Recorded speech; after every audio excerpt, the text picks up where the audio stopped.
चलो,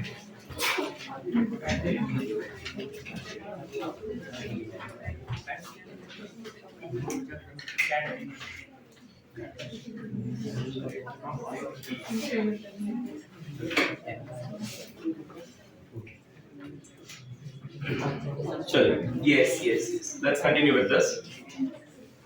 यहाँ पे जो भी हम सॉल्यूशन का बात करने वाले ना, we are going to discuss regarding the true solution. Generally solution को हम तीन पार्ट में क्लासिफाई करते हैं. The first is true solution, second is colloidal solution, and the third one is suspension, which is also popular by the name of Coe's mixture. तो तीन part में describe करते हैं, डिवाइड करते हैं. अपना जो भी डिस्कशन है ना, वो ट्रू सॉल्यूशन के बारे में. मैं जो कुछ भी पढ़ा रहा हूँ, जो कुछ भी बता रहा हूँ, that is regarding the true solution. तो किसके बारे में? True solution. तो ट्रू सॉल्यूशन को मैं डिफाइन कैसे करता हूँ? It is a homogeneous mixture. सबसे पहला वर्ड क्या है इसका? It is a homogeneous mixture of two or more non reacting components. It is a homogeneous mixture of two or more non-reacting component. आगे और ऐड करना है इसमें, इतने भी आप डेफिनेशन कंप्लीट कर सकते हो. आगे और ऐड करने को आप ऐसा बोलोगे, it is a homogeneous mixture of two or more non-reacting component whose composition can be varied within certain limits. ये तीनों पॉइंट का एक्सप्लेनेशन देता हूँ. सबसे पहले ये समझ लेते हैं कि होमोजेनस मिक्सचर क्या होता है. बेसिकली हम लोग उसको होमोजेनस मिक्सचर बोलते हैं ना, जिसके फेज एक जैसे हो. मान लो दिस इज अ कंटेनर, ठीक है. Now this container consist of salt and water. Salt मतलब मैं इधर NaCl की बात कर रहा हूं, ठीक है. तो ये हो गया मेरा NaCl along with water. Tell me the number of component present. 2. बराबर. What happens when NaCl is mixed with water? क्या वो NaCl अलग-अलग दिखाई देता है? Answer is no. वो वाटर जैसे दिख रहा था, ऑलमोस्ट वो एक ही फेज में दिखेगा NaCl मिक्स होने के बाद भी. तो मैं क्या बोलूंगा कि कंपोनेंट तो दो है, बट फेज कितना होगा? 1. ethyl alcohol along with water. Ethyl alcohol along with water. Again, when ethyl alcohol is mixed with water ना, वो पूरा का पूरा मिक्सेबल होता है वाटर के साथ. आप सेपरेट नहीं कर सकते, आपको सब एक जैसा दिखेगा. थ्रू आउट वो कंपोनेंट एक जैसा दिखने वाला है. तो मैं बोलूंगा again the number of component is 2, but the phase will be 1. What about the mixture of gases like oxygen gas, nitrogen gas and carbon dioxide gas at room temperature? Answer is there are 3 components. The phase will be 1. तो ये जितने भी one phase वाले होते हैं ना, are the examples of homogeneous. बराबर, इनको ही बोलते हैं homogeneous mixture. क्या बोलते हैं? homogeneous mixture. So in short we say true solution is a homogeneous mixture. True solution is a homogeneous mixture. और मिक्सचर भी किसका होता है? किसके लिए मिक्सचर वर्ड यूज किया जाता है? जो दो कंपाउंड्स है ना, जो कंपोनेंट है, जो सब्सटेंसेस है अंदर, दो या दो से ज्यादा, उनका आपस में कोई रिएक्शन नहीं होना चाहिए. Suppose if you mix NaCl with water, कुछ नहीं होने वाला है. बराबर, that NaCl get dissolve in water. NaCl अपना आइडेंटिटी लूज नहीं कर रहा है, NaCl किसी और में कन्वर्ट नहीं हो रहा है. But what happens when NaOH is mixed with HCl? What happens when NaOH is mixed with HCl? Then NaOH immediately react with result in formation of NaCl along with water. So can I say that NaOH and HCl वो mixture है? Answer is no. They are the reactants. जो react हो रहे, ये react नहीं हो रहे. Ethyl alcohol along with water, ऐसा नहीं होता कि when you add ethyl alcohol in water, ethyl alcohol changes to some other compound. Ethyl alcohol changes to some different kind of compound. Answer is no. ऐसा नहीं है. आप समझे मेरी बात? ठीक है. तो उसको मैं क्या बुलाऊंगा कि ये कैसा है? रिएक्टिंग कंपोनेंट है या non reacting component? Answer is non reacting. तो मिक्सचर के लिए मुझे नॉन रिएक्टिंग कंपोनेंट ही चाहिए होते हैं. बराबर. जैसे मैं आपको एक एग्जांपल बोलता हूं, sand and water. When sand particle mix with water, tell me the number of component. बोलो. 2. क्या फेज 1 होगा? Answer is no. मुझे क्लियर पता चलेगा. बराबर ना? सैंड पार्टिकल ऊपर, वाटर नीचे, ऐसा क्या? हाँ बोलते हो. सैंड पार्टिकल वाटर ऊपर. तो ये कैसा एग्जांपल हो गया? This is an example of heterogeneous. This is an example of heterogeneous mixture. तो ये कैसा है? homogeneous. ये कैसा है? heterogeneous. जो तीसरा लाइन मैंने बोला था ना कि उस component whose composition, two or more non-reacting component whose composition can be varied, whose composition can be varied within certain limit, whose composition can be varied within certain limit, जिसका composition ना एक certain limit में vary किया जा सके, बराबर. मान लो suppose there is 1 liter water, ये 1 लीटर वाटर है, इस 1 लीटर वाटर में मैं 10 ग्राम NaCl डाल रहा हूँ, डिसॉल्व होगा? Answer is yes. एक जैसा दिखेगा? Answer is yes. What about 20 gram? What about 30 gram? What about 40 gram? What about 100 ग्राम? हो रहा है ना dissolve. What about 100 kg? 200 kg? अब वर्ड समझा? whose composition can be varied within certain limit. एक लिमिट के अंदर उसके कंपोजिशन को आप क्या कर सकते हो? चेंज कर सकते हो. आप समझे मेरी बात? उसको हम लोग बोलते हैं true solution. This is the definition for true solution. अब जब सॉल्यूशन वर्ड आता है ना, तो इस सॉल्यूशन में there are two parts. One part is solute and the other part is solvent. By default आपके लिए वाटर एज अ सॉल्वेंट है. बाय डिफॉल्ट वाटर आपके लिए क्या है? सॉल्वेंट, बराबर. एक पार्ट को सॉल्यूट बोलते हैं, एक पार्ट को क्या बोलते हैं? सॉल्वेंट बोलते हैं. ठीक है. अब सॉल्यूट और सॉल्वेंट से on the basis of this number of solute and solvent we define binary solution, we define ternary solution, we define quaternary solution, where binary solution it consists of one solute and one solvent. Ternary solution it consists of two solute and one solvent. Quaternary it consists of three solute and one solvent. मतलब कुछ भी हो जाए, solvent तो हमेशा एक ही होता है, बराबर. And solvent and solution, there are certain rules to decide solute and solvent, but ये rules आपकी इतने काम के नहीं होते, क्योंकि आपके सिलेबस में आप क्या मान के चलते कि वाटर क्या है? चॉइस अगर दे दे तब हम लोग क्या बोलते हैं मालूम है? चॉइस अगर है अपने पास तो मैं ऐसा बोलूंगा कि solvent and solution are always in a same phase. Solvent and solution are always in a same phase. आप बोलोगे सर सब गैसेस हैं, सब लिक्विड है, तो solute भी लिक्विड है, solvent भी लिक्विड है. In that case it depends on the amount. In that case it depends on the amount. अगर ऐसा है तो then it will depend on the amount. बराबर. मैंने बोला कि 50 ml ethyl alcohol is mixed with 100 ml water.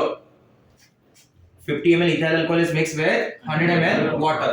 ये भी लिक्विड है, ये भी लिक्विड है, सॉल्यूशन भी जो बनेगा वो लिक्विड होगा. तो मैं बोलूंगा 50 ml जो ethyl alcohol है ना, वो क्या कंसीडर होगा? solute, and that 100 ml water will be considered as a solvent. ऐसा होता है. आप समझ रहे मेरी बात को? ठीक है. ये पॉइंट समझा जो मैंने बोला. अब ये solute और solvent जो बाइनरी, टर्नरी, क्वाटरनरी ऐसा वर्ड यूज कर रहे हैं अपने सिलेबस में ना, डिस्कशन किसका है? सिर्फ बाइनरी, बराबर. जो अपना मेन डिस्कशन होता है बाइनरी के ऊपर होता है. टर्नरी, क्वाटरनरी ऐसा टाइप में हम लोग डिस्कस नहीं करते. ये solutions are further classified on the basis of the physical state. Solid, solute, solute and solvent का अलग अलग स्टेट पे टोटल आपने ऐसे 9 टाइप्स पढ़े हैं. कितने type? 9. On the basis of the different physical state. 3 type का सॉलिड सॉल्यूशन, 3 टाइप का लिक्विड सॉल्यूशन और 3 टाइप का गैसेस का सॉल्यूशन. ठीक है. अब इन सब सॉल्यूशन में किसी के बारे में भी जानने के लिए जो वर्ड होता है, that word is, in solution की अंडरस्टैंडिंग के लिए जो वर्ड दिया गया है, दैट वर्ड इज कंसंट्रेशन. क्या वर्ड है वो? बराबर. तो अभी जो मेन पार्ट है ना, वो सॉल्यूशन में जो मेन पार्ट पढ़ना होता है वो पार्ट होता है कंसंट्रेशन. ठीक है. तो सबसे पहले we are starting with the definition of concentration कि बेसिकली कंसंट्रेशन होता क्या है. What you want to know, see we are more interested in solute, we are more interested in solute. हम सॉल्वेंट में ज्यादा इंटरेस्टेड नहीं है, हम ज्यादा इंटरेस्टेड किस में है? बराबर. तो मैं ऐसा डिफाइन करता हूं कंसंट्रेशन को कि what is concentration? It is the amount of solute, it is the amount of solute present in unit amount of solution or solvent. ठीक है. कभी कभी यूनिट वर्ड ना यूज करके गिवन अमाउंट दे देते हैं हम लोग. क्या दे देते हैं? Given amount. तो मैं जानना क्या चाहता हूं? मैं ये जानना चाहता हूं कितना सॉल्यूट है सॉल्वेंट या सॉल्यूशन के अंदर. मैं बोलता हूँ इतना सॉल्यूट है इसके अंदर, जब मैं आपको ऐसा स्पेसिफाई करता हूँ कि 1 मोल NaCl प्रेजेंट है इन 1 लीटर वाटर, तो इनडायरेक्टली मैं आपको उसकी कॉन्सेंट्रेशन के बारे में समझा रहा हूँ, मैं उस सॉल्यूशन की आइडिया दे रहा हूँ। आपको दो बातें पता चल गई कि सॉल्यूशन में कितना NaCl है और इस सॉल्यूशन का टोटल वॉल्यूम कितना है।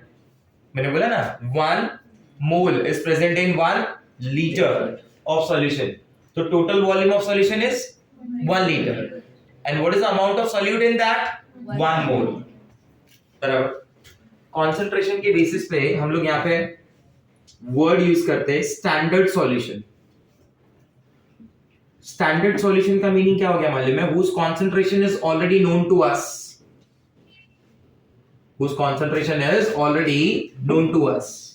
बराबर। स्टैंडर्ड सॉल्यूशन में उसको बोलूंगा जिसके बारे में मुझे ऑलरेडी, जिसका कंसंट्रेशन मुझे ऑलरेडी पता है, whose concentration is already known to us। मुझे पता है तो मैं बोलूंगा कि ये कैसा सॉल्यूशन है, स्टैंडर्ड सॉल्यूशन है।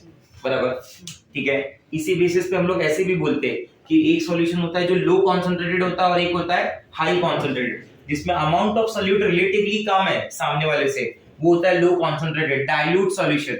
जिसमें ज्यादा है वो होता है कॉन्सेंट्रेटेड हाई कॉन्सेंट्रेटेड। ये लो कॉन्सेंट्रेटेड और वो हाई कॉन्सेंट्रेटेड, आप ऐसे वर्ड यूज कर सकते हो। एक को डाइल्यूट बोल सकते हो, एक को क्या बोल सकते हो, कॉन्सेंट्रेटेड। तो सिंपल सा मीनिंग ये वर्ड डाइल्यूट जब मैं वर्ड यूज कर रहा हूं कि इन that case the amount of solute is very very less, दूसरे वाले में amount of solute is high इसके कंपेयर में। आप समझे मेरी बात? ठीक है। जैसे मैंने बोला 1 मोल NaCl is in 1 litre water, दूसरी तरफ मैंने बोला 10 मोल NaCl इन 1 लीटर वाटर, तो 1 मोल वाला जो होगा वो लेस कॉन्सेंट्रेटेड होगा कंपेयर टू 10 मोल वाले से। समझा मेरा बात? Next point is concentration is something which cannot be divided.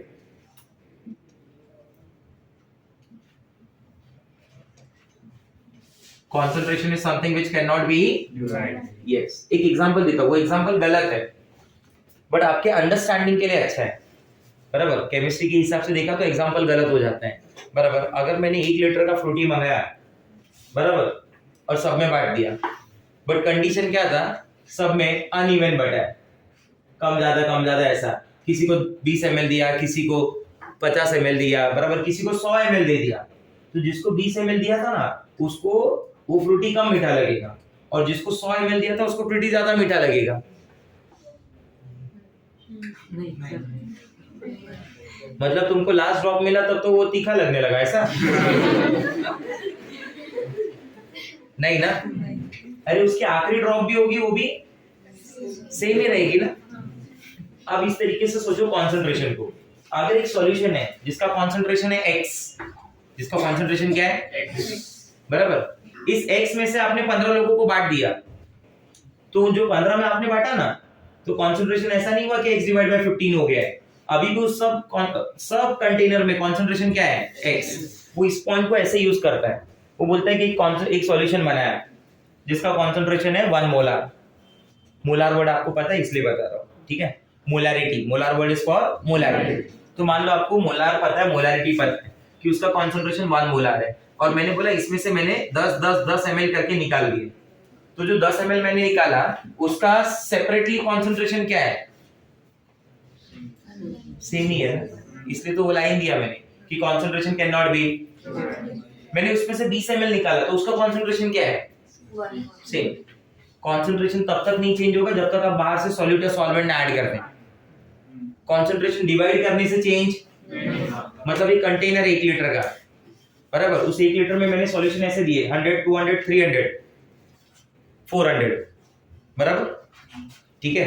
100 200 300 कितना हो गया, 600 हो गया, इधर 400 दे दिया, हो गया 1 लीटर बढ़ गया। बोलो हाँ या ना? चारों में कंसंट्रेशन सेम ही रहेगा। आप समझे मेरी बात? चारों के अंदर कंसंट्रेशन क्या रहेगा, सेम रहेगा। इसलिए मैंने वर्ड यूज किया कि concentration is something which can not be divided. वो कुछ ऐसा टर्म है जिसका डिवाइड होना पॉसिबल नहीं, बराबर। तो अगर मैं कंटेनर देता हूं, ठीक है, और मैं इसके लिए बोलता हूं कि for this container this is a 1 litre solution, बराबर, 1 मोलार 1 लीटर सॉल्यूशन, 1 मोलार है, 1 लीटर सॉल्यूशन है, इसको डिवाइड ऐसे किया जा रहा है 100 ml कंटेनर बराबर, this is 200 ml container, this is 300 ml container, okay, and this is 400 ml container. चारों में एक कॉमन बात ये है कि इन सब का सॉल्यूशन भी क्या होगा 1 मोल, ये भी 1 मोलार है, ये भी 1 मोलार ही होगा, this is also 1 molar and this one is also 1 molar. You got my point? So concentration is something which cannot be divided. बराबर. For the formation of solution हमारे पास जो बुक्स में बात होता है वो बात होता है लिक्विड सॉल्यूशंस का, लैब में जो बात होता है वो किसका होता है लिक्विड सॉल्यूशन का, बिकॉज सॉलिड के केस में solid is difficult to measure, solution भी हम कौन से यूज करने वाले मैं वो भी आपको समझा रहा हूं, हम लोग सॉल्यूशन ज्यादा से ज्यादा कौन से यूज करने वाले लिक्विड, ना तो सॉलिड ना तो, what is the reason behind that, because solids are difficult to measure, solids are whereas gases are difficult to control, their reactions are difficult to control. Liquid को मेजर करना भी easy है और liquid का reaction भी controlled होता है और स्लो भी नहीं होता फास्ट भी नहीं होता, सॉलिड में रिएक्शन स्लो है, गैसेस में रिएक्शन फास्ट है, इसमें मॉडरेट है, तो दोनों पॉसिबिलिटी दोनों अच्छी बातें इसके पास ही है, इसलिए आप सॉल्यूशन में ज्यादातर कौन सा देखते हैं हमेशा लिक्विड, इसलिए व्हेन आपने कभी लाइफ में आपके लैब में एंटर किया रहेगा तो आपने देखा रहेगा उधर सारे सॉल्यूशन कौन से होते हैं लिक्विड, ज्यादा एक्सपेरिमेंट आप किसमें करते हैं लिक्विड, सॉल्यूशन को लिक्विड फॉर्म में बना के, आपको समझा मेरा बात में क्या बोलना चाहता हूँ, रीजन यही है, अगर मैं बोलता हूँ कि liquid A B C 3 liquid है बराबर, और मैंने एक मेजरमेंट के लिए मेजरिंग सिलेंडर बनाया हुआ है, ठीक है, this is a measuring cylinder जो 5 ml इधर है, 10 ml इधर है, 20 ml इधर है, 30 इधर है, 40 इधर है, 50 इधर है बराबर, तो इसमें 10 ml liquid A, liquid B, liquid C तीनों एक ही जैसा होगा, मासेस में ऐसा नहीं होता, अरे हाँ या ना, आपने मासेस में सोच लिया ऐसा कि अगर 10 ग्राम का मास है तो इतना इतना स्पेस ऑक्यूपाई करता है, तो सारे सब्सटेंसेस 10 ग्राम में इतना स्पेस ऑक्यूपाई करेंगे, it's not necessary, but liquid में क्या है कि लिक्विड कोई भी हो, अगर यहाँ पे 10 ml का मेजरमेंट है तो यहाँ तक सारा लिक्विड क्या माना जाएगा 10 ml, ये तो सही बात है ना, इसलिए मैंने बोला कि उनको मेजर करना इजी है कंपेयर टू सॉलिड। दूसरा ड्रॉबैक क्या था सॉलिड में कि there reactions are very slow, liquid का रिएक्शन उनसे क्या है फास्ट, गैसेस में क्या प्रॉब्लम है कि गैसेस के रिएक्शन बहुत ज्यादा फास्ट है, तो उनको नॉर्मल लैब के अंदर कंट्रोल करना डिफिकल्ट है, इसलिए जो हम सिलेबस में पढ़ते हैं जो अपना बात होता है is regarding which kind of solutions, liquid solution, अपना जो भी बातचीत है वो कौन से सॉल्यूशन पे होता है लिक्विड सॉल्यूशन बराबर। अब कंसंट्रेशन में जब मैं बात करता हूं ना, कंसंट्रेशन को 2 पार्ट में हम डिवाइड करते हैं, कंसंट्रेशन की जितनी भी फॉर्मूले बनाए वो कंसंट्रेशन के फॉर्मूले 2 पार्ट में बनाए गए बराबर। एक फॉर्म होता है कंसंट्रेशन का जो पब्लिक के लिए यूज किया जाता है, और एक कंसंट्रेशन का वो फॉर्म होता है जो लैब में यूज होता है, साइंस स्टूडेंट यूज करता है बेसिकली, ठीक है। पब्लिक के लिए इन द सेंस मैं आपको समझाता हूँ कि ऐसे कंसंट्रेशन ना जो भी आप मार्केट में प्रोडक्ट्स बाय करते हैं उनके लिए यूज किया जा सकता है, जैसे आप सैनिटाइजर जब बाय करते हैं तो उसमें अल्कोहल के कंसंट्रेशन को मेंशन करने के लिए V/V यूज किया जाता है, परसेंटेज V/V बराबर। आप जब मेडिसिन बाय करते हैं बराबर, तो टैबलेट में वो टैबलेट के ऊपर जो है कहीं ना कहीं लिखा रहता है इतना कंपाउंड है, पैरासीटामोल इतना है, इतना परसेंट W/W। आप सिर्फ जब कोई बाय करते हैं तो उसमें भी लिखा रहता है इतना सब्सटेंस ऐड किया है, परसेंटेज W/V, ऐसे सारे टर्म्स। तो ये वो कंसंट्रेशन टर्म्स होंगे जो पब्लिक के लिए यूज किए जाएंगे, ये वो कंसंट्रेशन टर्म होंगे जो सिर्फ कहां पे यूज होते हैं लैब के अंदर बराबर। तो पब्लिक के लिए जो कंसंट्रेशन टर्म यूज किए जाते हैं ना वो सारे टर्म्स परसेंटेज में यूज किए जाते हैं, क्योंकि एक आम इंसान भी परसेंटेज के बारे में समझता है कि अगर हम 2 भाई है तो हमारा हिस्सा 50-50% होगा ना, सच बात है ना ये, तो उसके लिए वो स्कूल गया और नहीं गया ये कोई जरूरी नहीं है, हाँ है ना, कि अगर 100 रुपया है, 4 पार्टनर है तो 25% मिलेगा, हाँ है ना, क्लियर हो रहा है ना बात। तो वो परसेंटेज के टर्म के सारे फॉर्मूले किसके लिए यूज होते हैं पब्लिक। अब परसेंटेज के टर्म्स में फॉर्मूले जो भी यूज होते हैं बराबर, इनका कुछ बात होता है, इनकी पॉइंट्स क्या होते हैं, जैसे परसेंटेज के टर्म्स में फॉर्मूला यूज होता है परसेंटेज बाय मास, उसको बोलते हैं percentage W by W, percentage mass by volume, percentage mass by volume and percentage volume by volume, ये वो फॉर्मूले जो परसेंटेज वाले, बराबर। परसेंटेज के फॉर्मूले में हमेशा always smaller units are used, I repeat, in case of percentage हमेशा क्या यूज किया जाता है बोलो, smaller units, yes, your always smaller units are used and apart from this percentage में आपको कुछ भी अज्यूम करना होगा तो it is assumed out of 100। मैं समझाऊंगा इसके बारे में कि ये क्या लिखा है मैंने, कि क्या मैं बोलना चाहता हूँ कि क्या अज्यूम करना है आपको आउट ऑफ 100, ठीक है। लैब में जो फॉर्मूले हैं, यहाँ पे जो फॉर्मूले हम लोग ने बनाए ये मेनली फ्रैक्शन के टर्म्स में, कौन से टर्म्स में, फ्रैक्शन, बराबर। जैसे मैं नाम दे दूं तो पहला तो नाम यही आ जाता है मोल फ्रैक्शन, ठीक है, नाम आ जाता है मोलालिटी, ठीक है, नाम आ जाता है मोलारिटी, सुना है ना आपने, नाम आता है नॉर्मेलिटी, बराबर, नाम आता है formality, that formality is just for formality, that formality is just for formality. हाँ, एक बार लिख दूंगा उसके बाद अपन इसको यूज नहीं करेंगे कभी। स्मॉलर यूनिट्स आर यूज्ड, यहाँ पे क्या होता है मालूम है, लार्जर यूनिट्स आर यूज्ड, इनकी केसेस में क्या होता है, लार्जर यूनिट्स आर यूज्ड। जैसे आपको अगर मास को मेंशन करना है तो आप किलोग्राम यूज करोगे, आपको वॉल्यूम को मेंशन करना है तो लीटर यूज करोगे, यहाँ पे मास को मेंशन करना है तो will use gram, volume mention करना है तो विल यूज मिलीलीटर, बराबर। यहाँ पे कुछ भी अज्यूम करना है तो it is assumed out of 1, it is assumed out of 1 because they are in fraction, they are a fraction, बराबर। जैसे मैंने बोला कि ये प्रॉपर्टी में आधा आपका, तो अगर आप बोलते 1 में से तो आपका 1/2 हुआ ना, और आप परसेंटेज में बोलते तो आपका 50%, फ्रैक्शन को मल्टीप्लाई बाय 100 करो, you will get the percentage. आपका फ्रैक्शन क्या था, 1/2 multiplied by, you will get the percent. नहीं समझा मेरा बात?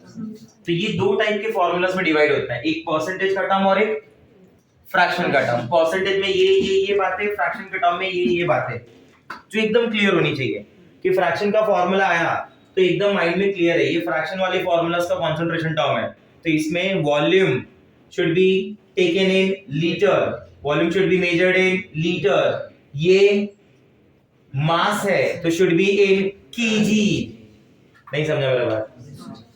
परसेंटेज के टर्म में बात हो रहा है तो उधर मान के चलना है कि इधर जो भी मैं अज्यूम करूं, जो भी मैं मान रहा हूं यूनिट, वो ग्राम वाली होगी। फॉर्मूले में सब्स्टिट्यूट कौन सी करूंगा, ग्राम। स्टैंडर्ड एकदम समझ में आ रहा है, ठीक है। कंसंट्रेशन को डिफाइन जब करते हैं हम लोग, कोई भी कंसंट्रेशन टर्म हो, उस कंसंट्रेशन टर्म में हम ऐसे इंटरेस्टेड होते हैं, amount of solute. As I told you, we are more interested in solute, तो वो पार्ट किधर आता है, न्यूमरेटर में, वो पार्ट किधर आता है, न्यूमरेटर, बराबर। And amount of solute in amount of solution और सॉल्वेंट। सॉल्वेंट सिर्फ एक ही फॉर्मूले में आता है और वो होता है मोलालिटी, बाकी किसी में सॉल्वेंट नहीं आता, बाकी सब में क्या आता है, बराबर। अब ये अमाउंट ऑफ सॉल्यूट और अमाउंट ऑफ सॉल्यूशन भी अलग अलग तरीके से बोला गया है, इसलिए अलग अलग कॉन्सेंट्रेशन टर्म आए हैं। अमाउंट ऑफ सॉल्यूट को मैं एक्सप्रेस कर सकता हूं in terms of mass factor. मैं कैसे एक्सप्रेस कर सकता हूं बोलो, मास फैक्टर। मैं इसको एक्सप्रेस कर सकता हूं in terms of volume factor, whereas that amount of solution can be expressed as a mass factor, it can be expressed as a volume factor। mass भी मोल माना जाता है, mole is considered as a mass factor, mole is considered as a mass factor। reason is कि अगर मैं आपको बोलता हूं कि 1 मोल ऑफ कंपाउंड, तो आप उसका इमीडिएट मोलार मास बता सकते हो अगर कंपाउंड नोन है आपके लिए। बट अगर मैं बोलता हूं कि 1 मोल ऑफ दिस गैस, तो उसका आप डायरेक्ट मुझे वॉल्यूम बोल सकते हो? नहीं, आप पूछोगे वो एसटीपी है क्या, तो अगर मैंने बोला ये है तो बोले हाँ, तो बोल देंगे इट इज 22.4। मैंने बोला एसटीपी नहीं है तो उस केस में क्या होगा, बोला तब तो आपको और कंडीशन देनी पड़ेगी, उसका प्रेशर बताओ, उस कितने टेम्परेचर पे रखा है वो बताओ, आया ना उसका वो। उसके बाद में प्रेशर और टेम्परेचर मिलने के बाद PV equal to nRT apply करो, pressure is given, number of moles is known, बोलो आया ना। यूनिवर्सल गैस कांस्टेंट पता है आपको, T पता है, तो PV equal to nRT apply करके you can calculate the volume of gas. इतना सब करना पड़ेगा इफ एससीपी इज नॉट।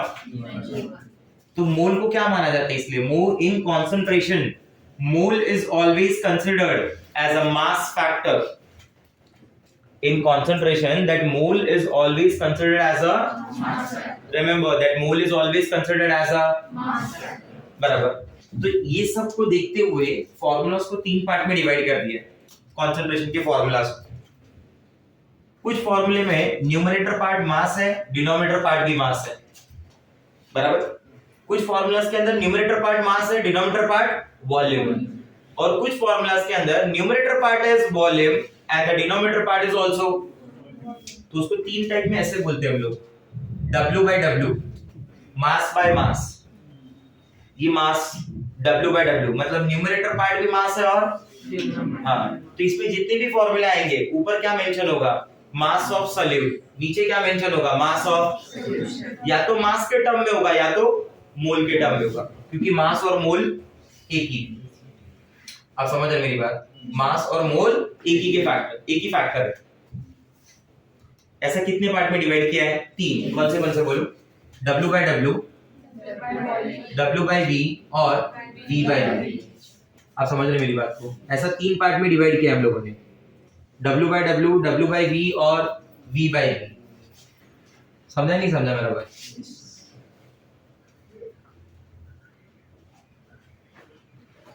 इसमें सबसे पहला फॉर्मूला लिख रहा हूं मैं। The first formula is percentage by mass, percentage by mass. अब सोचो इसमें और फॉर्मूला बता सकते हो तो समझाओ, ठीक है? शायद आपको बिना बताए फॉर्मूला आ जाएगा। अब परसेंटेज मास में ऊपर किसका मास लिया जाएगा, और नीचे किसका मास लिया जाएगा। मैंने बोला ना सॉल्वेंट तो एक ही जगह आता है, वो भी कहां पे, मोलर। तो ऐसे फॉर्मूला लर्न हो जाएगा। तो इसका मास क्या हो गया, percentage by mass. Percentage by mass को मैं क्या बोलूंगा, बोलो it is mass of solute. What it is, mass of solute upon mass of solution should be multiplied bye 100, बराबर। अगर मैं बोलता हूं मास ऑफ सॉल्यूशन, क्या बोलता हूं मैं, बोलो मास ऑफ सॉल्यूशन। तो ये कॉम्बिनेशन है, ये मास ऑफ सॉल्यूट और मास ऑफ सॉल्वेंट का। Do you agree with me?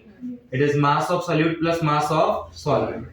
Solution का मास यानी सॉल्यूट का मास प्लस सॉल्वेंट का मास।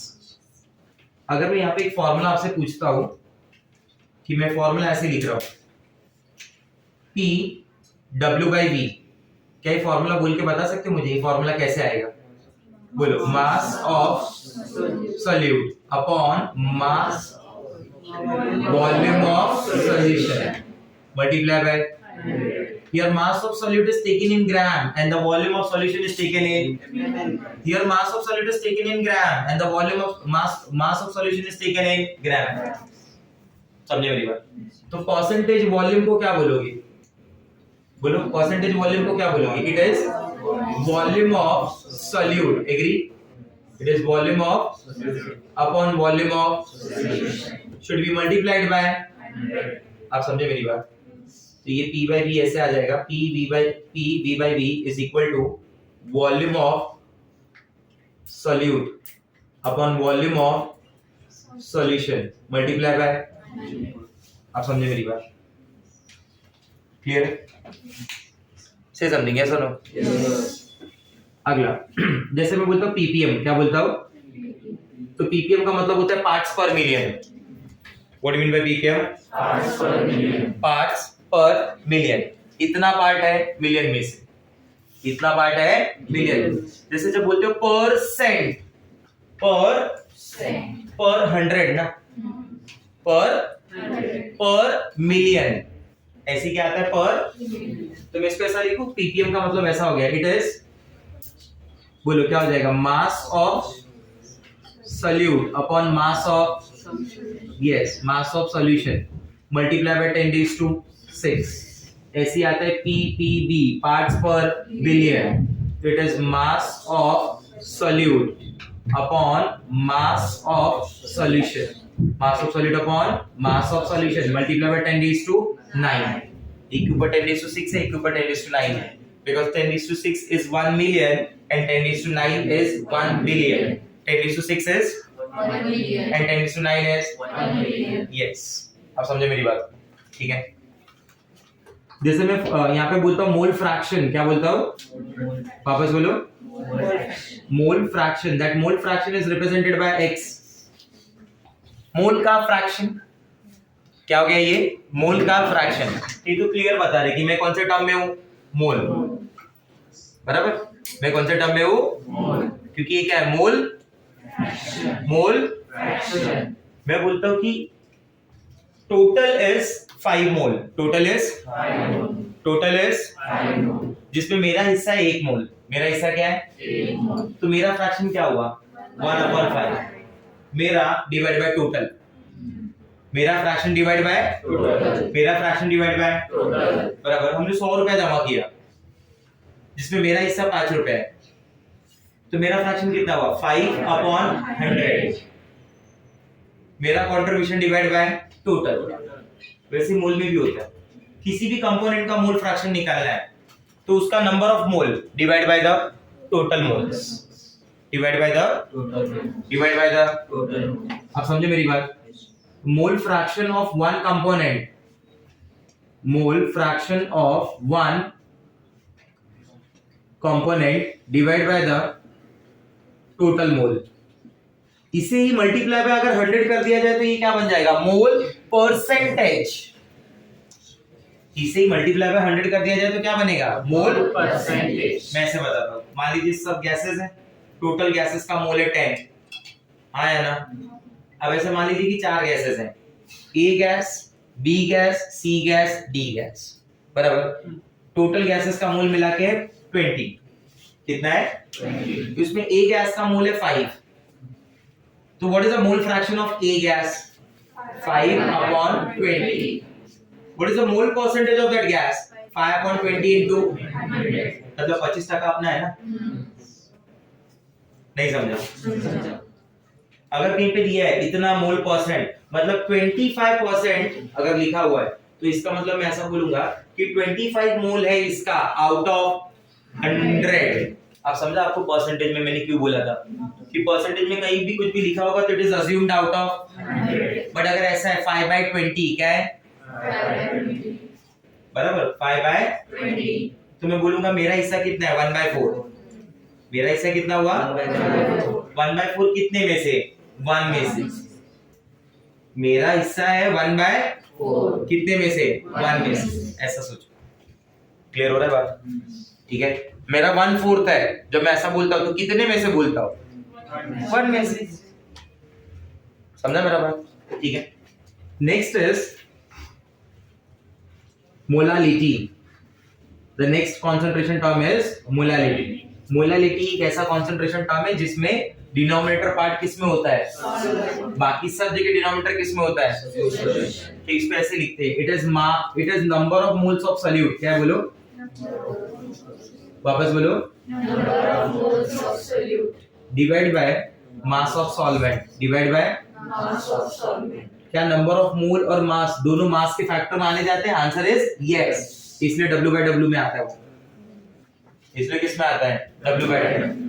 मोलारिटी को डिफाइन कैसे किया जाता है, अगर कंसंट्रेशन मोलारिटी को डिफाइन करना हो तो मैं बोलूंगा it is the amount of solute. Definition देखना ध्यान से, it is the amount of solute present in 1 kilogram of solvent. Unit amount बोला था ना, तो वो यूनिट अमाउंट 1 kg है। इधर 1 kg क्यों माना, ये फ्रैक्शन है इसलिए 1 में से माना, ये फ्रैक्शन है इसलिए इसको, ये फ्रैक्शन है इसलिए इसको 1 में से माना, और ये फ्रैक्शन है इसलिए बड़ा यूनिट लिया kg। ये फ्रैक्शन है इसलिए उसको 1 में से माना, और ये फ्रैक्शन है इसलिए बड़ा यूनिट लिया kg। अभी भी नहीं समझे मेरी बात, तो डिफाइन कैसे करेंगे मोलारिटी को, it is the amount of solute present in 1 kg of the 1 kg of the 1 kg of the, बराबर। मेरे पास फॉर्मूला है मोलारिटी, मेरे पास कॉन्सेंट्रेशन टर्म है मोलारिटी, जिसे आप कैपिटल M से भी डिनोट कर सकते हैं, जिसे आप कैपिटल C से भी डिनोट कर सकते हैं। जनरली जब कॉन्सेंट्रेशन कॉन्सेंट्रेशन कॉन्सेंट्रेशन ऐसा बोला जाता है ना किसी का, तो मोलारिटी की ही बात होती है। किसकी बात होती है? Molarity. तो मोलारिटी को डिफाइन कैसे करते हैं? What is molarity? It is number of, Moles of solute. बोले it is number of mole of Solute.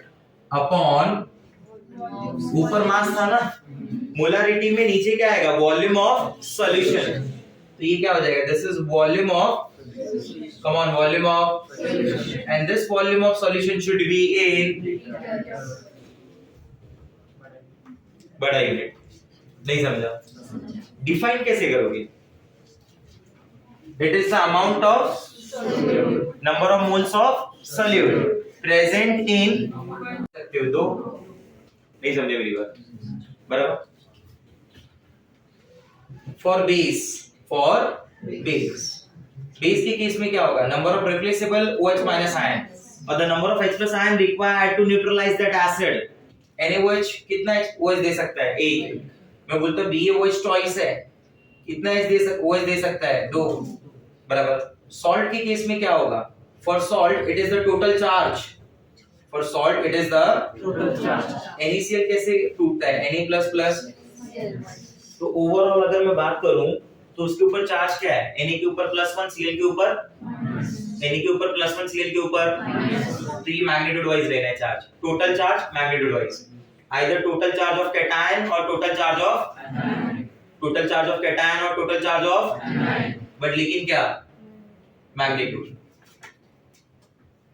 Total charge of cation और अनायन, लेकिन क्या? मैग्नीट्यूड। तो for NaCl the factor is 1। What about MgCl2? ये कैसे टूटेगा? बोलिए। Mg+2, come on, Mg+2 plus 2Cl minus, तो टोटल पॉजिटिव 2 है, टोटल नेगेटिव भी 2 है, तो अपना फैक्टर क्या हो गया? 2। मैग्नीट्यूड मानना है ना आपको? मैं बोलता हूं जैसे मान लो है AlCl3, क्या है बोलो? वो कैसे टूटेगा? Al+3 प्लस, तो इसके लिए फैक्टर क्या हो गया? 3। तो इस तरीके से फैक्टर देखेंगे। आया समझ में? किसी भी नॉर्मेलिटी के क्वेश्चन को सॉल्व करने के लिए, if normalities are given, normality का values are given, convert it into molarity, immediate convert it into, उसके बाद मोलैरिटी फाइंड आउट करो, फिर नॉर्मेलिटी में कन्वर्ट कर दो, एटलीस्ट फॉर फ्यू डेज। बाद में मैं आपको समझा दूंगा इसके बारे में कि डायरेक्ट कैसे करते हैं। आपको फार्मूला भी पता होगा। What is normality? It is the number of equivalent of solute present in volume of solution, that is 1 litre solution.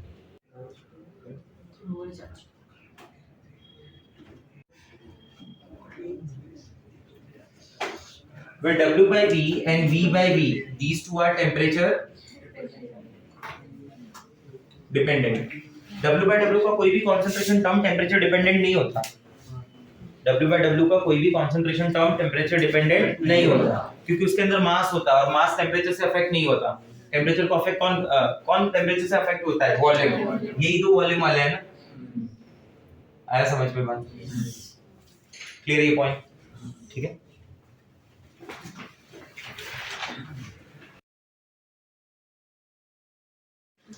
देखो अब इन फॉर्मूलास को ना हम लोग फॉर्मूलास की फॉर्म में कन्वर्ट कर रहे हैं, सिंबॉलिक नोटेशन दे रहे हैं। बराबर। अभी तक जो भी लिखा था ना वर्ड फॉर्म में लिखा था, फॉर्मूलास को ना वर्ड फॉर्म में लिखा था, अब उसको मैं सिंबॉलिक नोटेशन दे रहा हूँ। ठीक है। सिंबॉलिक नोटेशन के लिए कुछ रूल्स हैं जो मुझे फॉलो करने। सॉल्यूट जो होता है ना, solute, that solute is represented by 2, whereas solvent is represented by 1. I repeat, solute is represented by 2 and solvent is represented by 1. कहीं पे अगर मैं किसी के लिए 2 लिखूंगा मतलब मैं solute लिख रहा हूं, अगर मैं 1 लिखूंगा तो मैं solvent लिख रहा हूं। ठीक है। solute किसके लिए? 2 नंबर के लिए, और 1 नंबर किसके लिए होगा? solvent। solvent के लिए 1 इसलिए दिया क्योंकि solvent is always in a larger quantity, उसका रैंक हाई होता है। For 1 ये 1 जो है रैंक 1 और रैंक 2, हाई रैंक कौन सा है? 2 या 1? 1 ना, ऑब्वियस है यार। हाँ है ना? ठीक है। तो अभी फॉर्मूलास को ऐसे कुछ बना रहे हैं। सबसे पहला W by W, ये W by V और ये V by V, बराबर। This is W by W, this is W by V and the last one is V by V. W by W में अगर मैं देखूंगा तो सबसे फर्स्ट फॉर्मूला है परसेंटेज W by W ना, percentage W by W. It is mass of the solute upon mass of the solution, mass of the solute upon mass of the solution multiply by 100 बराबर। मैं PPM अगर देखूंगा, PPM that is parts per million, तो it is weight of the solute upon weight of solution multiply by 10 raise to 6। अगर मैं PPB देखूंगा तो it is mass of the solute upon mass of the solution multiply by 10 raise to 9। Mole fraction of solvent देखूंगा तो it is number of moles of solvent upon total number of moles. Mole fraction of solute देखूंगा तो it is N2 upon N total बराबर। Summation of mole fraction of every component will be always 1. If it is a binary component ना, तो there is one solute and one solvent, एक solute है और एक solvent है, दोनों मिला के क्या हो जाएगा 1, ठीक है।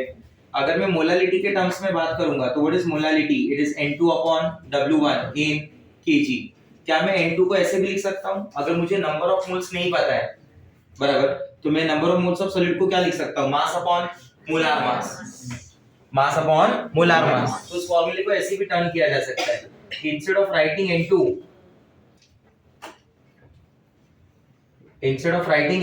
what you will write, W2 upon molar mass of solute into W1 a kg। आ रहा है समझ में बात। मैंने क्या किया बताओ, क्या चेंज लाया मैंने सिर्फ क्या किया, इंस्टेड ऑफ राइटिंग N2 मैंने वहां पे लिखा W2 upon molar mass. What is mass upon molar mass, number of moles. बात तो हुई। क्या मैं इस N1 को ऐसे भी लिख सकता हूं, instead of writing N1 can I right that W1 upon MM1, बोलो हाँ या ना।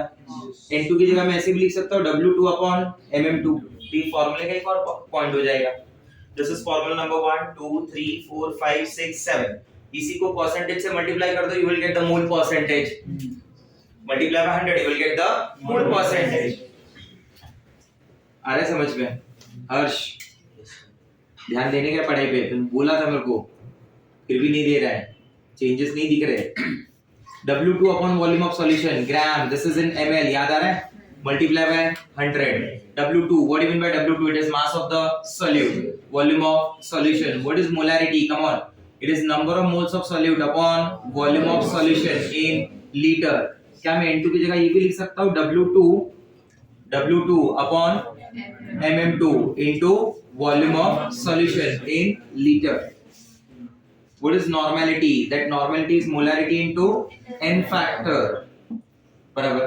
What is formality? That molarity of the ionic substances, molarity of the ionic substance बराबर। और V by V में क्या फॉर्मूला है, PV by V is volume of the solute upon volume of solution multiply by 100 बराबर। ये सारे terms की मतलब पता होनी चाहिए। What is W2? Mass of the solute. What is W1? Mass of the solvent. What is W solution? Mass of solution. What is V1? Volume of solvent. What is V2? Volume of solute. What is V solution? Volume of solution. What is N1? Number of moles of solvent. What is N2? What is N solution or total, जो भी बोल रहे हो, that is total number of moles। समझे मेरी बात, ये सारे टर्म्स पता है, ठीक है, क्लियर हुआ। तो ये फॉर्मूलाज हैं, इनको यूज कैसे करना है, कैसे समझना है वो देखते हैं। जैसे क्वेश्चन बता रहा हूं कि एग्जाम में ये क्वेश्चन कभी आएगा नहीं, बट इसका यूज बहुत होगा। अच्छा चलो इसको मैं कुछ इस तरीके से बताता हूं, अगर कहीं पे नोट करके देता हूं, ठीक है। अगर कहीं पे मान लो ऐसा लिखा हुआ है कि 20% W/W NaOH, क्या लिखा है बोलो, 20% W/W NaOH। तो इसका मीनिंग क्या है, इसका अंडरस्टैंडिंग क्या है मेरे लिए, 20% W/W NaOH। क्वेश्चन जिनको नहीं आते ना, वो ये रीजन होता है कि वो ये सॉल्व नहीं कर पाते बराबर। इसको सॉल्व कैसे करना है, 20% W/W NaOH का मतलब क्या हो गया, it is percentage weight by weight, जहां पे numerator part mass of solute होता है, denominator part mass of, it is percentage। तो anything if we assume that it is out of 100, कुछ भी आप assume करेंगे तो it is assumed out of 100। तो मैं इसे ऐसे बोलता हूँ 20% W/W NaOH का मतलब होता है 20 ग्राम of NaOH is present in 100 gram solution। आया समझ में सर, ये ग्राम हुआ, ये कैसे पता चला, क्योंकि ये मास था। सॉल्यूशन कैसे पता चला, क्योंकि W/W में परसेंटेज जो होता है वो होता है wait of the solute upon weight of solution. इसका मीनिंग समझ में आ रहा है, ये अगर समझ गए तो क्लियर है आपको, फिर समझा मेरा बात, ठीक है, तो कोई प्रॉब्लम नहीं आएगा। जैसे मैं सेकंड ऐसा बोल रहा हूँ 20% W/V NaOH 20% W/V इसका मतलब क्या हुआ? इसका मतलब ये हुआ कि 20 gram of NaOH is present in 100 ml solution. Again it is volume of solution. आप समझ रहे हैं मेरी बात को?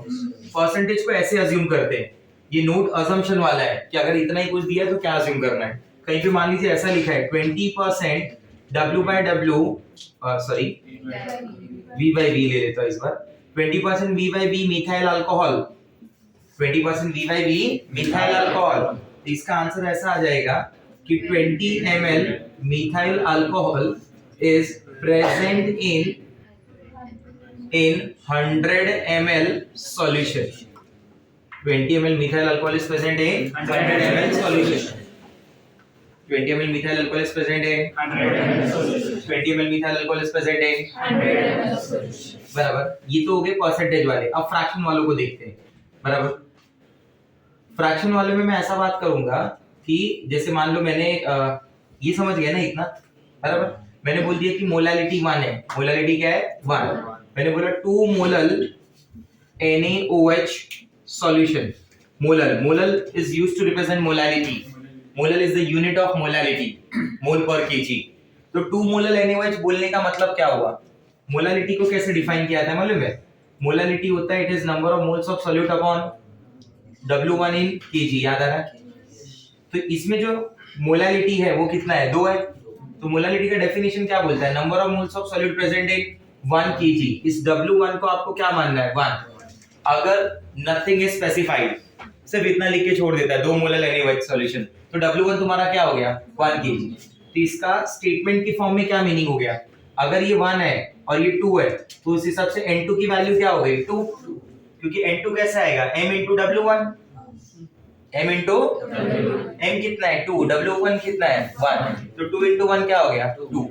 तो मैं इसको ऐसे बोलूंगा कि it is 2 mole of solute. क्या बोलूंगा? बोलो। वो सॉल्यूट कौन है? NaOH। सॉल्वेंट में मैं इंटरेस्टेड ही नहीं हूं। Solvent is every, if nothing is specified it is solvent. That solvent is water. If nothing is specified, in that case, solvent is water. If nothing is specified, in that case, solvent is water. If nothing is specified, in that case, water is solvent. आया समझ में? Yes. कुछ बातें ऐसी होती है जो बिना बोले मान ली जाती है। ऐसे एटलीस्ट कम से कम 4 बातें पता होनी चाहिए अभी के लिए। पहला बात, if nothing is specified, then water is taken as solvent. If no solvent is specified, then water is solvent. If no alcohol is specified, then it is ethyl alcohol. If no alcohol is specified, then it is ethyl alcohol. If no ether is specified, then it is diethyl ether. Then it is diethyl ether. तो 2 मोल solute, बराबर मैं बोलूंगा 2 मोल solute NaOH is present in 1 kilogram solvent, बराबर। और वो solvent भी कौन? इधर वाटर, क्योंकि कुछ नहीं बोला था। समझा इसका मीनिंग क्या हुआ? बोलो हाँ या ना? बराबर। कहीं पे ऐसा लिख दिया 2 मोलार NaOH। क्या लिख दिया? बोलो 2 molar NaOH solution. What is molarity? You tell me. It is number of moles of solute upon volume of solution in litre. बोलो हाँ या ना? ठीक है। वॉल्यूम ऑफ सॉल्यूशन के बारे में जब कुछ नहीं बोलेगा, assume that volume as 1 liter. Assume that volume is 1 liter. If molarity is given to you, then ऐसा नहीं कि हर जगह मोलारिटी दिया तब assume करो। ये 2 हो गया, ये 1 हो गया, number of moles of solute क्या हो गया? 2। तो ये कैसे बोला जाएगा मालूम है? 2 mole of solute, that is 2 mole of NaOH is present in 1 liter solution. Is present in 1 liter solution. तो ऐसे कुछ पॉइंट्स हैं जो आपको याद रहने चाहिए। समझा मेरा बात? ठीक है। इसी की फॉर्म पे ना एक क्वेश्चन पढ़ा था। क्वेश्चन क्या है कि right the maximum information, right the maximum information that can be derived from the following concentration terms. जो गिवन कॉन्सेंट्रेशन टर्म्स है ना, इसमें से आप कितनी मैक्सिमम इंफॉर्मेशन डिराइव कर सकते हो। ठीक है। तो जैसे मैं सबसे पहला आपको देता हूं कि मान लो मैंने अगर लिखा है वहां पे 10% W/W H2SO4, क्या लिखा है बोलो? 10% W/W, इसको मैं क्या बोलूंगा मालूम है कि this is 10 gram of H2SO4. 10 gram of H2SO4 is present in 100 gram solution. Do agree with this? बराबर. तो क्या आपको W2 पता चल गया? कितना है W2 बोलो? 10 ग्राम. हाँ या ना? क्या आपको W सॉल्यूशन पता चल गया? कितना है बोलो? 100 ग्राम. क्या आप ऐसा मानते हैं कि W1 plus W2 equal to W solution होता है? तो यहाँ से W1 पता चल जाएगा. W1 कितना हो जाएगा? 90 ग्राम. अगर आपको W2 पता है तो क्या आप number of moles of solute निकाल सकते हो? मास पता है, नंबर ऑफ मोल्स निकाल सकते हो? कैसे निकालोगे बोलो? अगर मास पता है, mass divide by molar mass of solute, you will get the number of moles. W2 कितना है? 10. मोलार मास कितना है उसका? 98. What is the number of moles? 10/98. 10/98. You got my point? Because that solute is what? That solute is H2SO4. That solute is H2SO4. आप समझ रहे हैं मैं क्या बोलना चाहता हूँ? क्या मुझे N2 की वैल्यू मिल गई? हाँ. कितनी मिल गई? 10/90. अगर मुझे W1 पता है तो क्या मैं N1 निकाल सकता हूँ? Answer is yes. Wait of the solvent upon molar mass of the solvent. It is weight of the solvent upon. What is weight of the solvent given to you? 90 gram. What is the molar mass of solvent? 18. 90 gram upon 18 gram per mole. You will get the answer. कितना आ जाएगा? N1 is 5. क्या बोलते हो? हाँ या ना? What is X1? It is अच्छा. मुझे N1 और N2 पता है. तो can I calculate N total? हाँ या ना? What will be the N total? 10/98 plus 90/18. वही 5 ना, मतलब समझ गए ना? ये आ जाएगा. इन दोनों फ्रैक्शन को ऐड कर देंगे, will get the total number of moles. अगर मुझे x1 आ सकता है क्या? x1 क्या होता है? N1/, what is the value of N1? 5. बराबर 5/10/98 प्लस 10. बराबर. समझा नहीं समझा मेरा बात? क्या मुझे x2 आ सकता है? N2/N total. बोलो हाँ या ना कुछ तो. आपको समझ में आ रहा है मेरा बात? ठीक है. क्या मैं मोलालिटी निकाल सकता हूँ? Molality. What is molality? It is N2/W1 in kg. What is the value for N2? 10/98. What is the value for W1? It is 90 gram, but should be converted into gram to kg. आने के लिए multiply by 10⁻³ ऊपर जाएगा तो 1000 हो जाएगा. नहीं समझा मेरा बात? सॉल्व हो जाएगा ये. कई सारे कंसंट्रेशन निकाल सकते हो. क्या आप इससे ppm निकाल सकते हो? क्या आप इससे pp भी निकाल सकते हो? What is ppm? Mass of solute upon mass of multiply by 10⁻⁶. Mass of solute upon mass of solution multiply by 10⁻⁹. Answer आ जाएगा. क्या बोलते हो? हाँ या ना? मतलब एक टर्म देके मैंने सब कुछ निकाल दिया, पर आपने अगर फोकस किया होगा ना, ये सारे टर्म W/W ही है. इसमें किसी भी W/V को फाइंड आउट नहीं कर सकते हो, because in that case volume of solution is required and there is no data to find out the volume of solution. To convert mass of solution into volume of solution for solid and liquid, density is mass. Density किधर दिया है? तो मतलब अगर ऐसा data है तो तुम W/W उस कॉलम का सारा डेटा निकाल सकते हो. नहीं समझा मेरा बात? समझा. मोल fraction of NaCl is given 0.2. This is the concentration term given to you. This is the data given to you. ठीक है? अगर मोल फ्रैक्शन ऑफ NaCl 0.2 दिया गया है तो इसका मतलब क्या होगा मालूम है? मैं ऐसा बोलूंगा कि मोल fraction of solute that is number of moles of NaCl upon total number of moles. क्या बोलते हो? हाँ या ना? मैंने आपको ये समझाया, ये बताया कि जो फ्रैक्शन होता है उनका सम हमेशा क्या होता है? 1. बट मैंने ये नहीं बोला कभी कि टोटल मोल 1 होता है. ऐसा तो नहीं बोला है ना? इधर हम ये अज्यूम करेंगे. इधर हम अज्यूम करेंगे. क्या अज्यूम करेंगे मालूम है? If n total is equal to 1, I repeat, if n total is equal to 1, so in that case that mole fraction of NaCl will be equal to number of moles of NaCl, that is 0.2.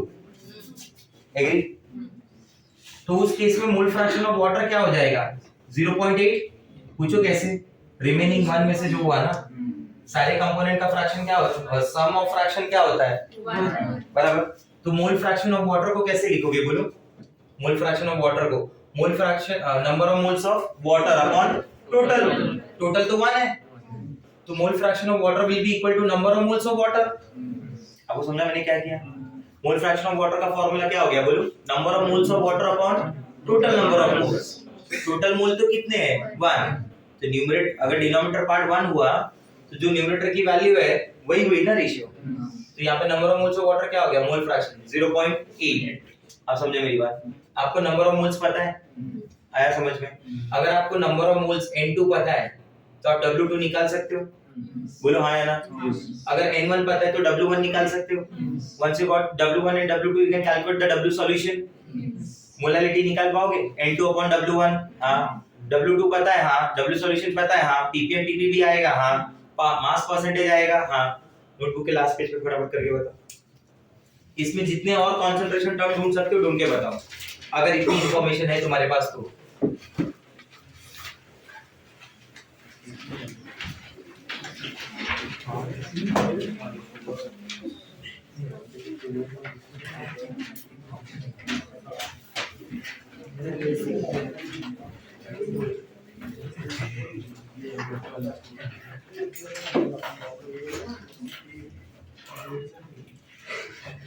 Come on.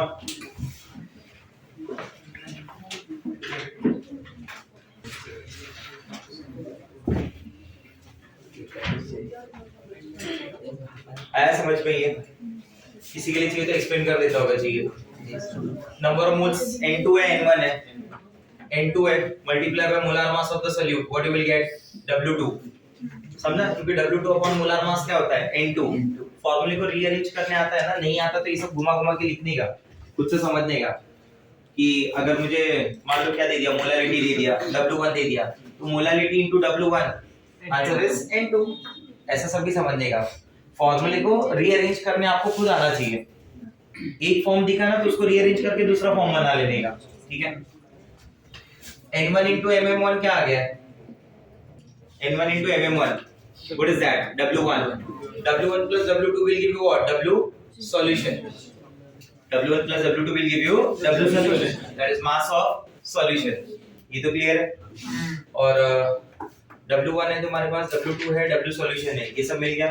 Molality कैसे आएगा? N2 upon W1 in kg। W1 N2 है, answer is yes। W1 है, answer is yes। We'll get the molarity। What about ppm, parts per million? Parts per million कैसा आएगा? W2 upon W solution multiply by 10 raised to 6। ppb W2 upon W solution multiply by 10 raised to 9। Percentage, mass percentage W2 upon W solution multiply by into 100। Mass percentage कितना है इसका? W2 mass percentage कितना है? Percentage W2 कितना है? बोलो मुझे W2 कितना है? 11.7। टोटल सॉल्यूशन का मास कितना है? 26 मल्टीप्लाई बाय 100। आया समझ में? 11.7 into 100 है ना? 0.44। हाँ 0.44 into 100 मतलब 44%। 44% मास परसेंटेज है उसका। तो 44 मास परसेंट का मतलब क्या हुआ कि अगर मास परसेंट दिया होता तो मैं ऐसे अज्यूम करता 44 gram is present in 100 gram. 44 gram is present इन 100। नहीं समझा मेरा बात? क्लियर हो रहा है? बराबर सॉल्व किएगा 44।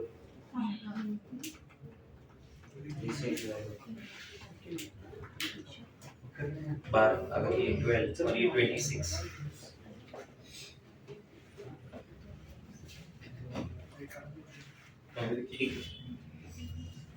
6/13 ना, consider 6/12, 1/2, 0.5, मतलब answer will be very close to 0.5। आपने 0.44 बोला है ना? बराबर आया समझ में? ठीक है, एक और टर्म बताता हूँ, देखो रख करो इसको।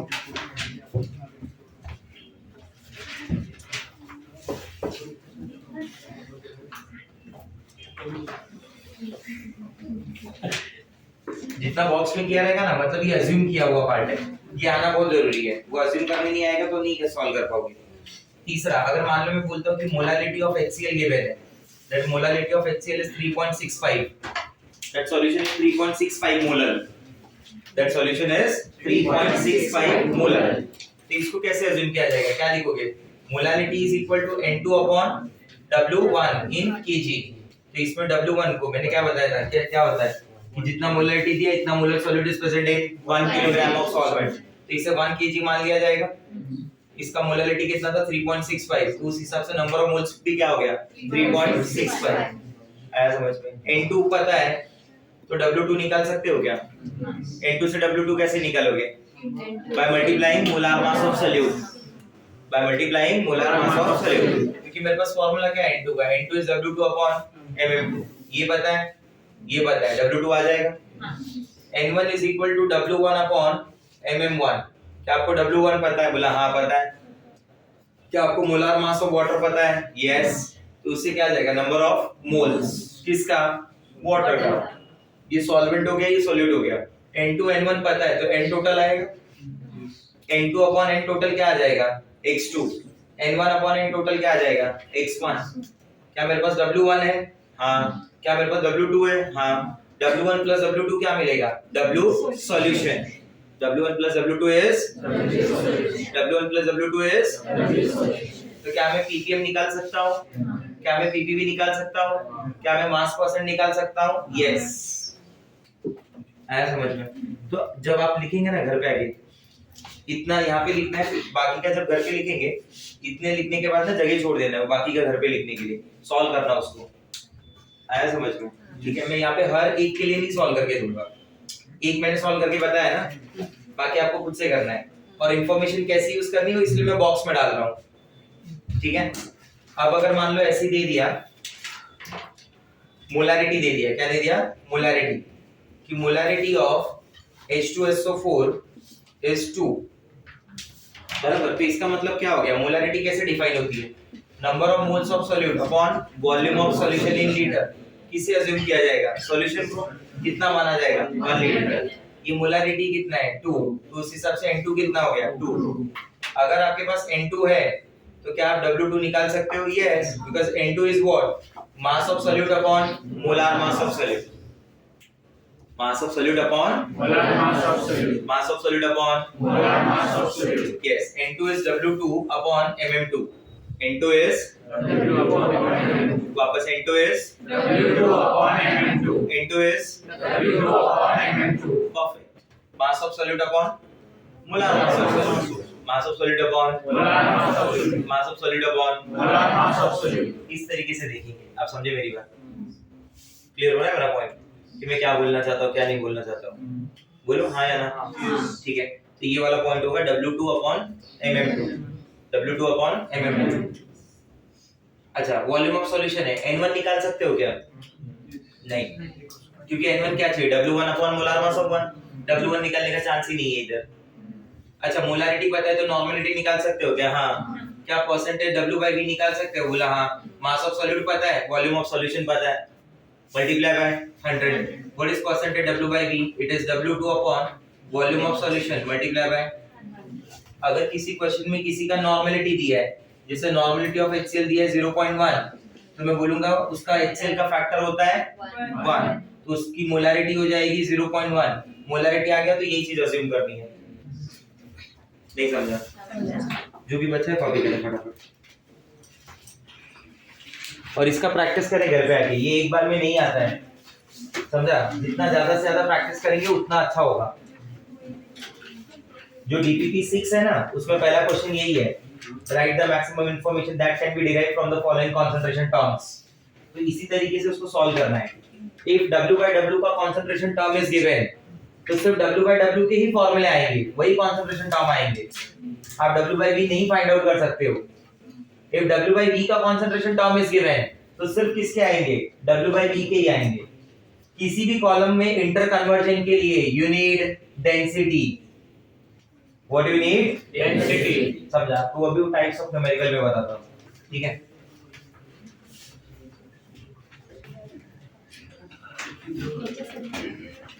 ठीक,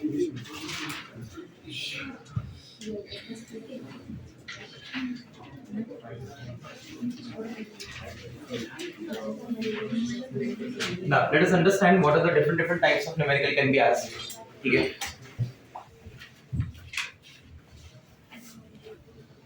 The first one is based on the single solution. जो सबसे पहले वो कौन से सॉल्यूशन के ऊपर है? सिंगल सॉल्यूशन, बराबर। दूसरा जो है ना वो 2 और मोर सॉल्यूशन के ऊपर है। सिंगल सॉल्यूशन का मतलब हुआ कि आप पूरे क्वेश्चन में सिर्फ एक ही सॉल्यूशन के बारे में बात करेंगे, सॉल्यूशन में चेंजेस नहीं आ रहा है कुछ भी, ठीक है। तो मैं ऐसा बोलता हूँ कि जैसे टाइप 1 सिंगल सॉल्यूशन में भी क्या है, type 1 it is database numerical, बराबर। डेटाबेस न्यूमेरिकल का मतलब ये हुआ कि आपको एक टाइप के कंसंट्रेशन टर्म दिए रहेंगे और दूसरे टाइप के कंसंट्रेशन टर्म के बारे में वो पूछ रहा है, ठीक है। तो मैं अगर बोलता हूँ कि W/W इज गिवन, W/W का कोई डेटा दिया है तो W/W की किसी डेटा के बारे में पूछेगा। जैसे मान लो मोल फ्रैक्शन दे दिया, मोलालिटी पूछा, दोनों एक ही को बिलोंग करते हैं, बराबर। परसेंटेज W/W दे दिया, मोलालिटी पूछ लिया, मोल फ्रैक्शन पूछ लिया, ppm पूछ लिया, ppb पूछ लिया, तो सब किसका है, एक ही कॉलम का है, बराबर। या W/V का डेटा विल बी गिवन और W/V के बारे में पूछ लेगा। आप समझे मेरी बात। Molarity is given, normality is asked. Molarity दिया, नॉर्मलिटी पूछ लिया, समझा नहीं समझा मेरा बात, ठीक है। टाइप 2 में अगर मैं बोलूं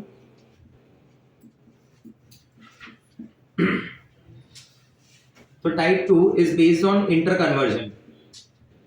type 2 is based on interconversion where W/W का डेटा विल बी गिवन, पूछेगा W/V, या फिर W/V का डेटा देके पूछेगा W/W, या फिर इन सब का डेटा देके पूछेगा V/V, इस कॉलम से उस कॉलम के बारे में, इसलिए उसको बोलते हैं इंटर कन्वर्जन न्यूमेरिकल। क्या नाम देंगे, इंटर कन्वर्जन न्यूमेरिकल।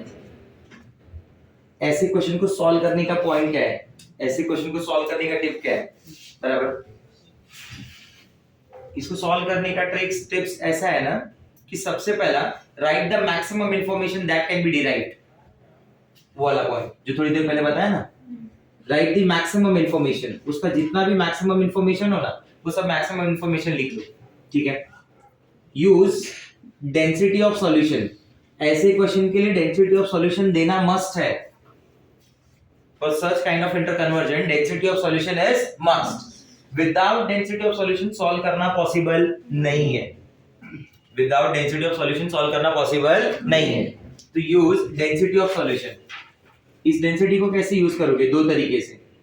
अगर अंदर मास ऑफ सॉल्यूशन दिया है तो W solution divide by density of solution will give you the volume, agree. अगर अंदर वॉल्यूम ऑफ सॉल्यूशन दिया है तो in that case density into volume of solution is equal to mass of solution, बराबर। और उसके बाद जो आपको सॉल्व करना है, जिसके लिए पूछा है, बराबर, जो भी अननोन है उस अननोन के लिए फॉर्मूला लिख दो, उस अननोन के लिए क्या लिख दो, फॉर्मूला। फॉर्मूले में देखो फिर सब कुछ आपके पास अवेलेबल होगा। आप समझे मेरी बात, ऐसे सॉल्व करना है। 2 और मोर सॉल्यूशन, 2 और मोर सॉल्यूशन का सबसे फेवरेट टाइप है, overall this is the type number 3, dilution based numericals. कौन सा न्यूमेरिकल, डाइल्यूशन बेस्ड। मैं बोलता हूं there is 10 gram of glucose is present in 1 litre water. There is 10 gram of glucose is present in 1 litre water. वापस एक बार बोलता हूँ कि 10 ग्राम ग्लूकोज है, बराबर, 1 लीटर वाटर के अंदर। क्या बोल रहा हूँ, बोलिए। 10 ग्राम ग्लूकोज है 1 लीटर वाटर, हाँ 10 ग्राम ग्लूकोज 1 लीटर वाटर के अंदर। मैं इसमें ना 9 लीटर वाटर डाल रहा हूँ, कितना, 9 लीटर वाटर, ठीक है। नाउ द सॉल्यूशन इज, अब बोलिए ये सॉल्यूशन कितना लीटर हो गया सर, अब तो 10 लीटर वाटर हो गया इसके अंदर। What about the mass of glucose, that will remain as it is, उसमें तो कोई चेंज आने वाला नहीं है। पहले भी मास कितना था, 10 ग्राम, अभी भी मास क्या होगा, 10 ग्राम। तो मैं बोलूंगा अभी भी अंदर 10 ग्राम ग्लूकोज ही होगा। Only the difference is now the volume is 10 litre. आप समझ गए मेरी बात को।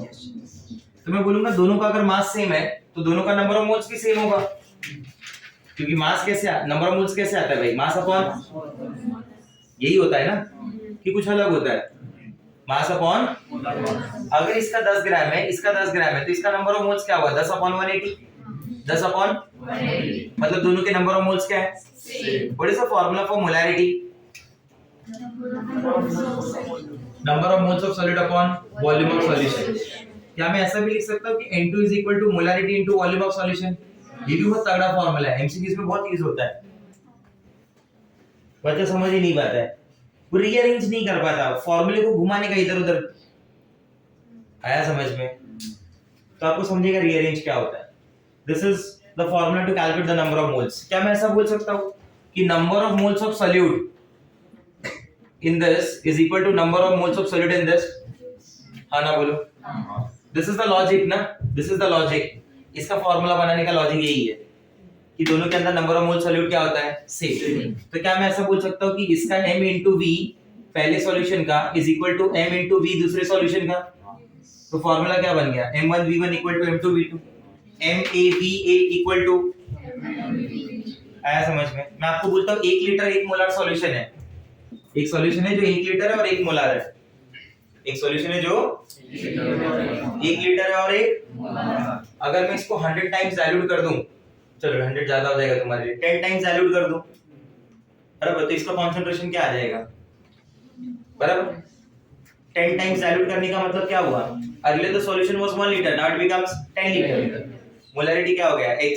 1 into 1 equal to 10 into x. x is equal to 1 by 10. Answer is 0.1. उससे भी इजी फॉर्मूला बताता हूँ. Molarity of final solution. Molarity of is equal to molarity of initial solution divided by the dilution factor.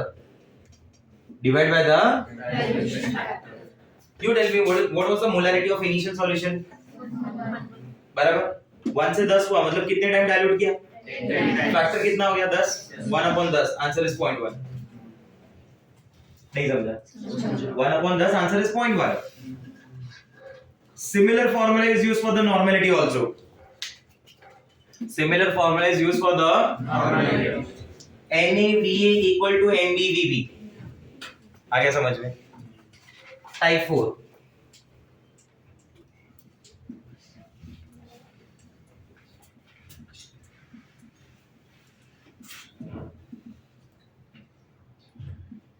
या तो 2 या 2 से ज्यादा acid हो या 2 या 2 से ज्यादा बेस. बराबर, 2 और मोर एसिड या फिर 2 और मोर बेस जो मिक्स तो हो बट रिएक्ट ना हो. ये टाइप का नाम है मिक्सिंग एंड नो रिएक्शन. मतलब इनको मिक्स करो बट इनमें कोई रिएक्शन होने वाला नहीं है.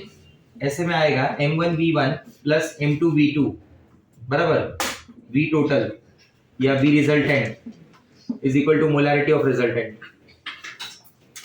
बराबर, नॉर्मलिटी के लिए होगा तो क्या फॉर्मूला आएगा? N1V1 plus N2V2. N1V1 plus N2V2 upon volume of resultant is equal to normality of resultant. आप समझ गए मेरी बात को? Type number 5 and type number 6 हम लोग सॉल्यूशन कोलिगेटिव प्रॉपर्टी जब पढ़ेंगे ना तब डिस्कस करेंगे. आया समझ में? ये टाइप होती है मिक्सिंग एंड कंप्लीट रिएक्शन. आप में से बहुत सारे लोगों को अभी नंबर ऑफ इक्विवेलेंट्स के बारे में नहीं मालूम है इसलिए नहीं बता रहा हूँ. और ये टाइप होती है मिक्सिंग एंड इनकम्प्लीट रिएक्शन. समझ गए मेरी बात? क्लियर हो रहा है? क्वेश्चन लिखो एक नोटबुक के लास्ट पेज.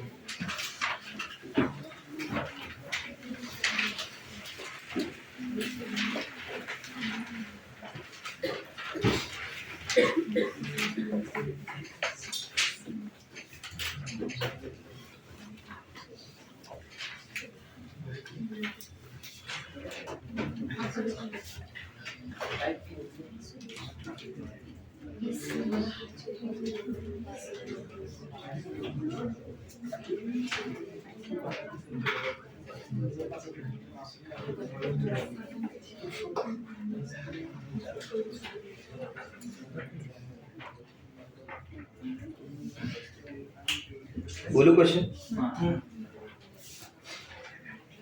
एक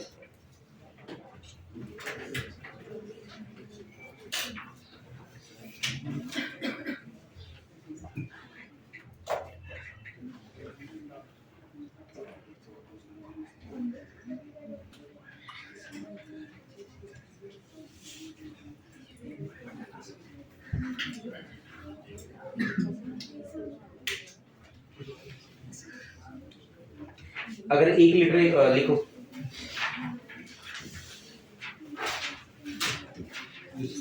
dilute 1 litre 1 molar H2SO4 solution. Question सुन लो, ऐसे डायरेक्ट आंसर बोल दोगे, पूरा लिखने की भी जरूरत नहीं है. Dilute 1 litre 1 molar H2SO4 solution 1 litre 1 molar H2SO4 solution है जिसको डाइल्यूट कर रहे हैं बाय 5 टाइम्स, मतलब 5 लीटर कर रहे हैं by 5 litre water. The normality of that solution is 1/5 का मतलब क्या हुआ?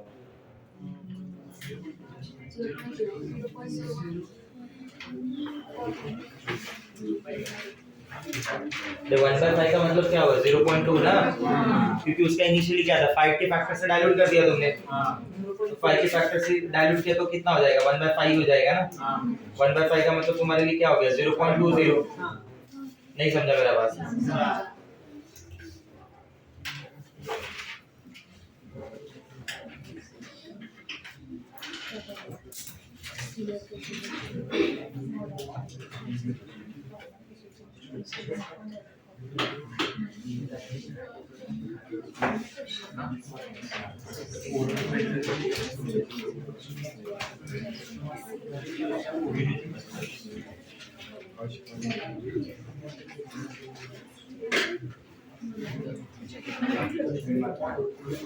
अगर क्वेश्चन ऐसा है, मोलारिटी, क्वेश्चन लिखो, find final molarity, find final molarity, final molarity if 900 ml, if 900 ml distilled water, if 900 ml distilled water is added to 900 ml distilled water is added to 100 ml of 2 molar sulfuric acid. 100 ml of 2 molar sulfuric acid. क्या आएगा answer?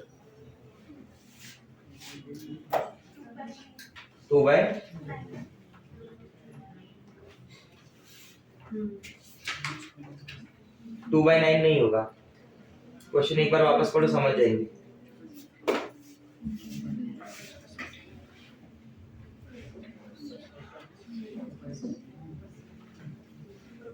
कितना? 0.2 is correct answer. Yes. अरे 100 ml था ना वो, उसके अंदर 900 ml और ऐड किया ना, तो 1000 हुआ ना. तो 100 से 1000 हुआ, फैक्टर कितने से बढ़ गया? 10 से. तो 2/10 क्या होता है? 0.2.